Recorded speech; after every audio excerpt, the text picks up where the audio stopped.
Hey everyone, welcome back to B Studio, and today I'm here with a brand new video for you guys. I'm going to be reviewing Riverdale Season 5, Episode 15, titled Chapter 91, The Return of the Pussycats.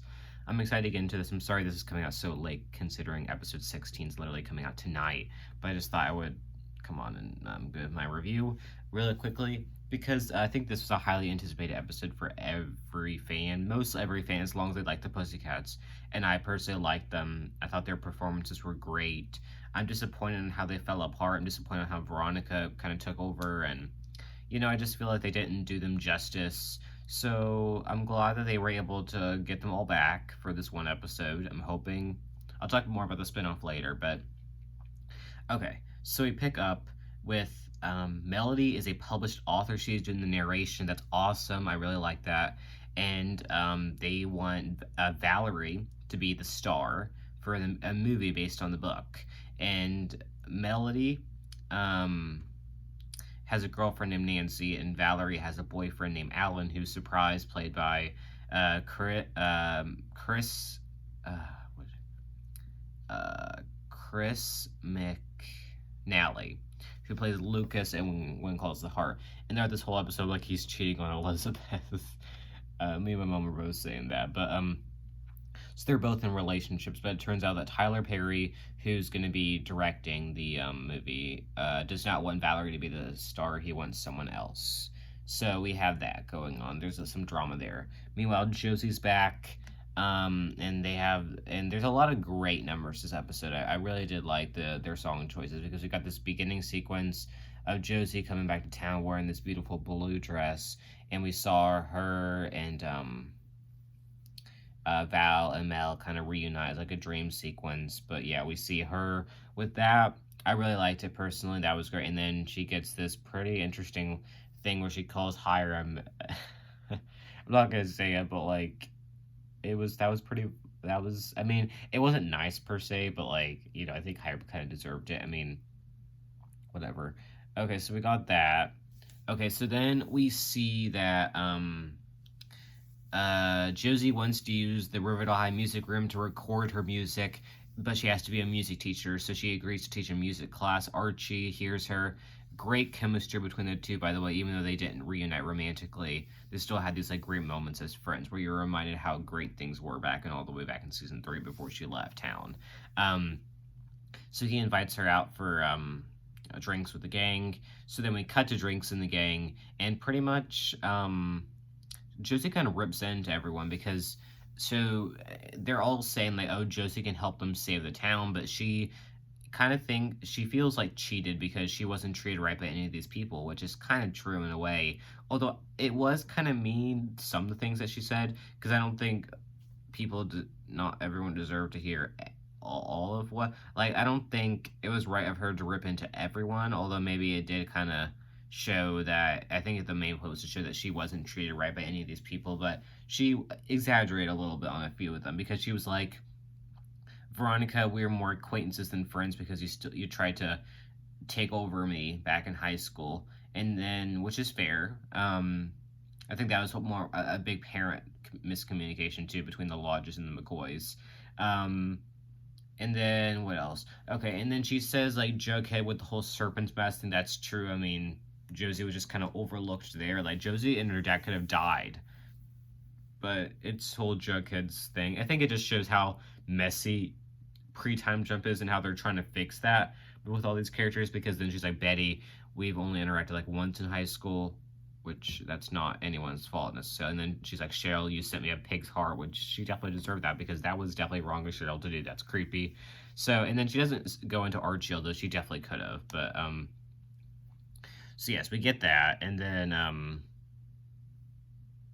so then we move over to Josie and Sweet Pea. They reunite, they hook up, and then that's that. So I don't remember them too. I mean, I guess they were cute enough together this time around. I mean, because they only had like 2 scenes together in season 3 when they were even like a fling.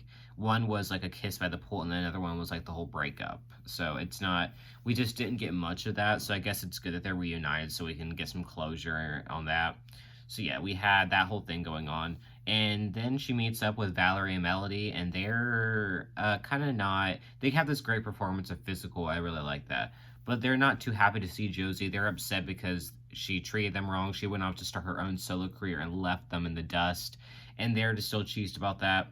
Um, Okay, so then we cut over to Josie gets reunited with her mom, and that's great. They have a really emotional scene. We find out that the reason Josie's back from her tour is because her dad died. Really sad. And then she's just like, I thought I could disappear here, coming back to Riverdale. So, she's obviously struggling with the death of her dad. Great of Robin Givens as Sierra to come back and play and for this one episode. I like, there's a lot of guest appearances up, so I'll talk more about that later. But, okay, so then we kind of get more drama, pretty much. Melody tells Val that Tyler Perry does not want Val to play the lead. So that's kind of taken care of. And then, so she's not going to be doing the movie anymore. And then Sierra calls the two of them, and then they meet up with Josie, and they apologize for saying those things about her, and they apologize for Josie's dad's death, and then they reunite, and they're gonna sing a concert at the White Worm, which they do. It's the iconic Josie and the Pussycats theme song. I really liked it. I thought it was really well done, and how they kind of had all three of them perform something, which was great, because it's been since like season 2 since they last performed something together, so just to see that play out is really great. And then they all go on tour together at the end, so they're all reunited. It was great. And then we got this big twist of someone named Toot Sweets comes up to Josie and Sierra when they're getting ready to leave, and it turns out that he believes, because he traveled with Josie's dad, he believes that he was murdered. So this is setting up a whole murder mystery. Will it go anywhere? Depends if there's a spinoff. I'll talk about that later, but very unexpected plot twist at the end. So, yeah. So overall, I thought it was really sweet to have the Pussycats back. I love how they all got their own screen time, and they all got what they deserved. They got the closure that the Pussycats need, like this, like the send off that was needed since season 2, and we finally got it in season 5.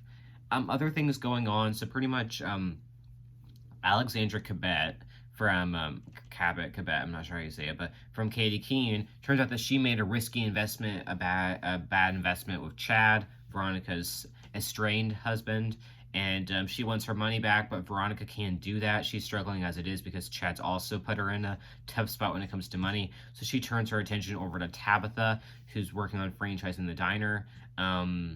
So then we get this whole Veronica, Tabitha, and Alex thing where, Alex wants to invest in this whole thing, but she says she needs to see if there's any potential here. And they're saying Little Shop of Horrors to try to make like a movement in the diner, and then Tony's back for that. I'll talk about her later, but and then this is kind of where things start to change because Alex suggests to, save money, or I don't know, to attract a different type of audience, to use instant milk instead of regular milk to try to, but Tabitha does not like the idea. She has a great speech where she says, Pops is milkshakes. Like all the way back from when it first opened, black people like you and I were able to come in and get milkshakes, and we weren't treated wrong.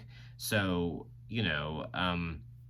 really great speech by Tabitha. So, but by the end, they're all able to work it out, and it looks like Tabitha's dream to franchise the diner is going to come true, and Alex is going to invest. We didn't need this storyline, but oh well. It is what it is. We still got it, so I guess we got to be happy about it. And I guess for Katie Keene fans, they got Alex Cabot from that, or Cabot. Okay.